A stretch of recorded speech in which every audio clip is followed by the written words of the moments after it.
नमस्कार।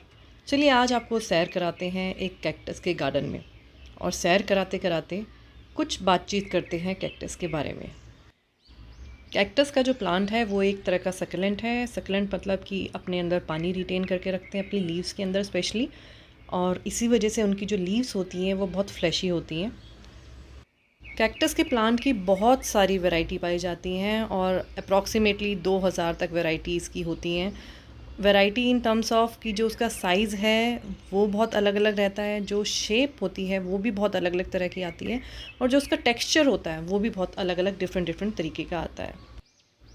इतनी अलग अलग वैरायटी होने के बाद भी जो इनकी रिक्वायरमेंट है वो बिल्कुल सेम है। जैसे कि इनको डायरेक्ट सनलाइट चाहिए होती है, और अगर सनलाइट नहीं मिलेगी तो ये अच्छे से थ्राइव नहीं कर पाते हैं। आगे बढ़ने से पहले आप ये देखिए कि ये जो भी स्क्रीन पे आपको दिख रहा है इसको बोलते हैं लोटस कैक्टस, और कितना सुंदर दिख रहा है ये, बिल्कुल कमल के फूल की तरह दिखता है ये छोटा साइज़ है इसका, और जो भी मैंने आपको दिखाया था वो बड़ा साइज़ था। दूसरी रिक्वायरमेंट जो है वो ये है कि इसमें पानी हम बहुत कम डालें या ना के बराबर डालें। जब बिल्कुल ज़मीन इसकी ड्राई हो जाती है उसके बाद ही हमें इसे थोड़ा सा पानी डालना चाहिए, क्योंकि बहुत अडेप्टिव प्लांट है ये, बहुत ड्राई वेदर के बहुत अडेप्टिव प्लांट है, तो इसको पानी की बिल्कुल भी ज़रूरत नहीं है। अगर हम इसमें ओवर वाटर कर देते हैं या ज़्यादा पानी देते हैं तो जो इसकी जड़ें हैं वो ख़राब हो सकती हैं और उसमें फंगस या फिर किसी और बैक्टीरिया का अटैक हो सकता है। पानी हमें इसलिए भी कम देना होता है क्योंकि ऑलरेडी कैक्टस जो प्लांट है उसके अंदर बहुत सारा पानी उसने स्टोर करके रिटेन करके रखा होता है, तो इसलिए भी इसको पानी की ज़्यादा रिक्वायरमेंट नहीं होती है। तो अगर आप अपने घर में ये पौधा लगाते हैं तो ये ध्यान रखें कि इसको बिल्कुल ना के बराबर पानी की रिक्वायरमेंट होती है, बहुत ही कम पानी हमें इसको देना है। तो आइए आगे बात करते हैं इसकी प्रोपगेशन के बारे में, कि यानी अगर हमें घर में लगाना है तो हम इसे कैसे लगा सकते हैं। तो हम इसको सीड से भी लगा सकते हैं जो कि नर्सरी में मिलते हैं, और हम इसको कटिंग से भी लगा सकते हैं, और तीसरा तरीका है ग्राफ्टिंग, हम इसको ग्राफ्ट करके भी लगा सकते हैं। तो ये 3 तरीके हैं कैक्टस को लगाने के। इन तीनों में से किसी भी तरीके से आप इसको लगा सकते हैं। कैक्टस का जो प्लांट है वो one of the easiest plant है ग्रो करने के लिए, और उसके साथ साथ वो इजी केयर प्लांट भी है, मतलब कि उसको किसी केयर की भी ज़रूरत नहीं है, जैसे कि मैंने आपको अभी बताया।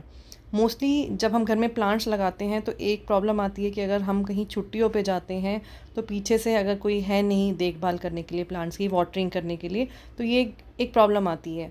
लेकिन कैक्टस प्लांट जो है उसके साथ ये प्रॉब्लम भी नहीं है, क्योंकि मैंने आपको अभी बताया कि उसमें पानी की रिक्वायरमेंट नहीं होती है, इसलिए ईजी केयर प्लांट भी है, कि मतलब इसको केयर की भी ज़्यादा ज़रूरत नहीं है, जैसे भी कंडीशंस हों ये थ्राइव करेगा ही करेगा। ये देखिए यहाँ पे फिर से ये लोटस कैक्टस जो था वो बहुत सारे लगे हुए हैं, और एक साथ इतने सारे लोटस कैक्टस लगे हैं यहाँ पे, और दिखने में इतने सुंदर लग रहे थे कि, और इनका जो साइज़ है जो आपको अभी शायद इतना बड़ा नहीं लग रहा होगा, ये बहुत ह्यूज साइज़ के कैक्टस थे। बिल्कुल कमल के फूल की तरह लग रहे थे, बस कलर इनका अलग था। और ये एक अलग वैरायटी सामने आ गई है कैक्टस की, जो बहुत कॉमन वैरायटी रहती है, और ये बहुत ही लंबा था, बहुत बिग साइज़ का था ये भी कैक्टस जो था।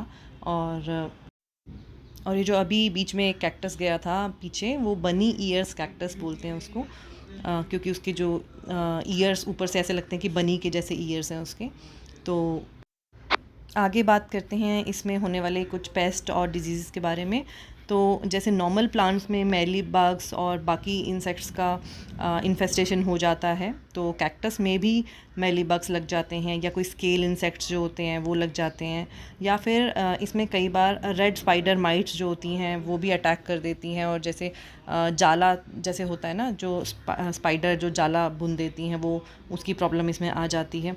तो उसको दूर करने के लिए हम जो है नीम ऑयल का स्प्रे तैयार कर सकते हैं, और जो नीम ऑयल का स्प्रे है वो बहुत ही इफ़ेक्टिव रहता है इन मेली बग्स और जो इंसेक्ट्स या फिर जो रेड स्पाइडर माइट्स जैसे मैंने आपको बताया, उसके लिए वो बहुत इफ़ेक्टिव रहता है।